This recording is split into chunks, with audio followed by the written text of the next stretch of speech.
is the day that the Lord has made. We will rejoice and be glad today. Whether in your car, in your house, the single you got a spouse. It's now time to open up your mouth and let the praise out. Femi Sachs, what are we telling them? This is a day, bro. Okay, let me hear it. This is the day, Lord, you have made.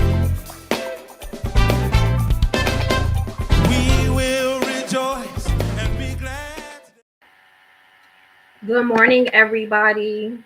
Happy Tuesday to you all. As you enter, please say good morning. Let me know that you're on and you can hear me. Good morning, good morning, good morning.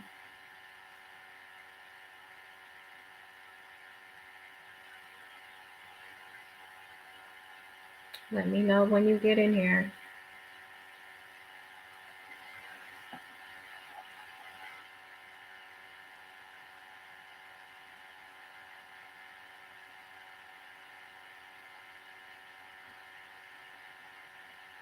Good morning, Shamika. Good morning, Tamu. Good morning, Latoya. Thank you, Tamu. Okay, I'm going to go ahead and get started. So the title of this morning's devotional is Never Lose Hope. Never Lose Hope. Good morning to Noah. So I watched this short video yesterday on, what did I watch? Instagram, of a guy by the name of Dylan who was lost at sea. And this happened a couple years ago. But he went free diving with two of his friends in the Florida Keys, and a current swept him away. And so his friends searched for him for a half an hour, and then they contacted the Coast Guard. And then the Coast Guard went out and he searched for him as well for 2 hours. And then he called it because it was after 5 p.m. and it was getting dark. And so his two friends, they had already left because their boat didn't have any lights on it, right? But when they left, they called another one of their friends who wasn't there, and they told him what had happened. And so that third friend, he asked for his last known coordinates and then contacted his family. And then that third friend and his family, they rented a boat and conducted their own search party. So they went to those exact coordinates and found Dylan alive, right? The sun had already set and they had about 15 minutes until nightfall, and then they wouldn't have been able to find him in the dark. But God is all I can say. But God. See, 21-year-old Dylan had been free diving since he was 10 years old. He was built for this. He was trained for such a time as this. So he ended up, after the current swept him away, he ended up swimming more than a mile to a mile marker and made a raft of mooring balls, is what they're called. Mooring balls are essentially floating docks or bayous that are permanently installed in bodies of water like lakes, rivers, and coastal areas. They are securely attached to the seafloor or lake bed using heavy duty chains, ropes, or other anchoring systems, right? They are designed to provide a stable and reliable attachment point for boats, allowing them to moor in a designated area without the need to drop their own anchor.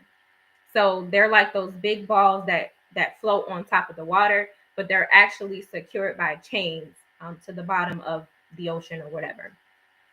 So he used those balls to help him stay above water to make it easier for someone to spot him.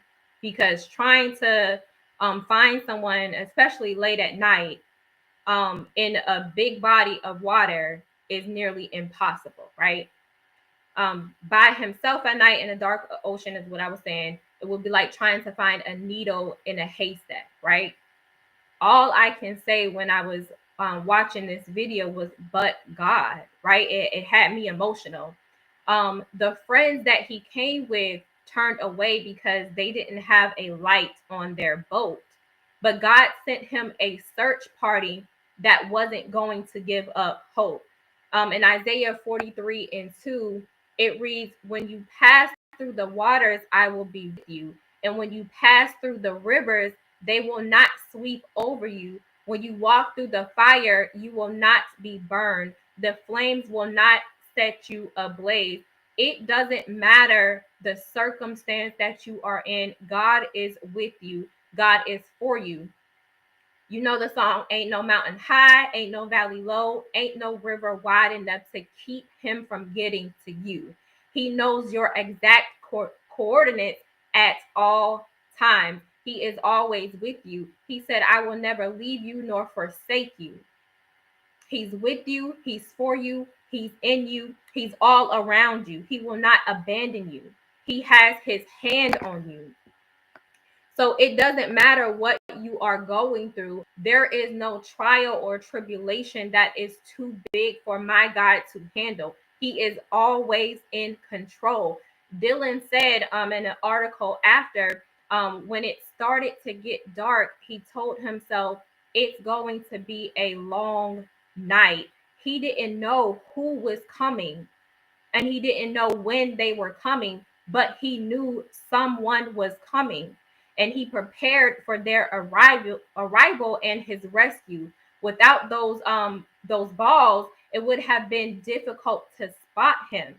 So Dylan was in survival mode.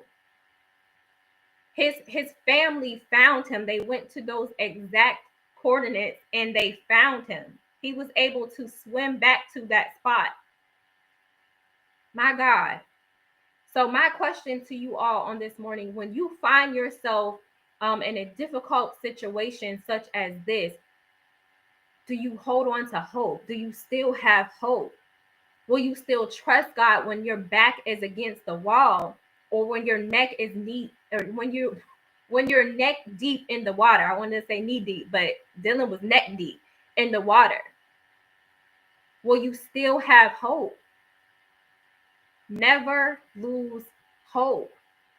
You have to have hope of relief in God's mercy, in God's grace, in God's promises. Let's look at what Jeremiah said in Lamentations. Lamentations 3:19-24. Lamentations 3:19-24, reading from the Amplified Version. It says, "Remember, O Lord, my affliction and my wandering, the wormwood and the gall," which is bitterness. "My soul continually remembers them and is bowed down within me. But this I call to mind, therefore I have hope. It is because of the Lord's loving kindness that we are not consumed, because his tender compassions never fail. They are new every morning. Great and beyond measure is your faithfulness.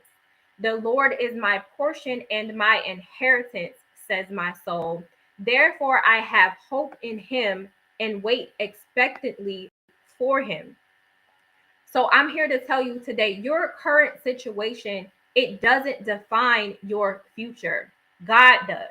Jeremiah didn't remember his problems to dwell on them or to try to sugarcoat them or try to drown in his sorrows. No, he remembered them for what they were and he understood them for what they were. He didn't try to hide them or cover them up, because you can't heal from what you hide from. Let me say that again. You can't heal from what you hide from.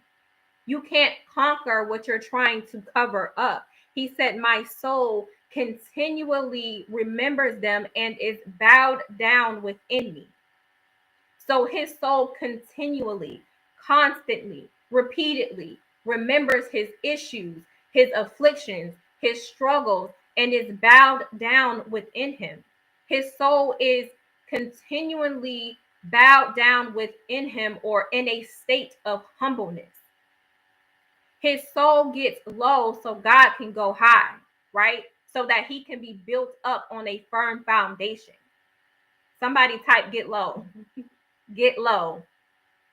Bishop said it best. The most dangerous thing happening in your life right now is not what's happening to you, but what's not happening in you. You have to get right within.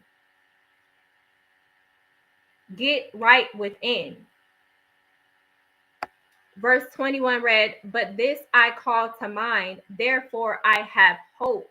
So when he remembers his struggles and his soul gets low, it causes him to have hope.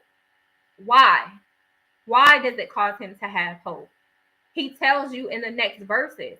He says, "It is because of the Lord's loving kindness that we are not consumed, because his tender compassions never fail. They are new every morning. Great and beyond measure is your faithfulness. The Lord is my portion and my inheritance, says my soul. Therefore I have hope in him and wait expectantly for him." God covers you with his love in the face of danger. He won't allow you to be consumed, right? He preserves us in the face of danger. Dylan was lost at sea for hours, but God preserved him in the face of danger. He didn't allow the current or a whale or a shark to consume Dylan. He knew Dylan's exact coordinates and sent his family to find him. Jeremiah said, "Therefore I have hope in him and I wait expectantly for him." Dylan waited expectantly for someone to rescue him. Do you know how cold he had to have been out there in that water for that many hours? I can't swim, but I feel like even if I could, being alone on the water, I don't know, the anxiety would have creeped in. But Dylan was built for this. He was trained as a child. He was 10 years old when he started free diving. So he waited expectantly for someone to come and rescue him. My God, the sun was setting. But when his family shined the light from their boat in his direction, he lifted up his hands. Here I am. Here I am. So God used his family as his light in the darkness. It doesn't matter where you are in life or how far you strayed away. God knows exactly where you are at all times. He will either come get you himself or he'll send someone else to do it. Either way, he's getting the glory from it all, right? Never lose hope. So I read the comments on the video of Dylan that his cousin posted. And there was a guy in the comments who said, "I am not a believer in any God, but there has to be a divine being because the chances of his family finding him were slim to none, like a needle in a haystack." So this situation had to happen. His testimony had to be told because his story touched a non-believer, someone who didn't believe in anything. Never lose hope. I hope that this devotional blessed at least one of you on this morning. I pray that you go be a light to someone today. Share your story, share your testimony today. You never know who is listening or whose life you can touch, whose life you can bring to Christ, because that's what we're called to do. We're called to disciple, to bring people to Christ. I pray you all have a great rest of your day. And don't forget to tune in tomorrow morning for Wednesday's devotional. Bye.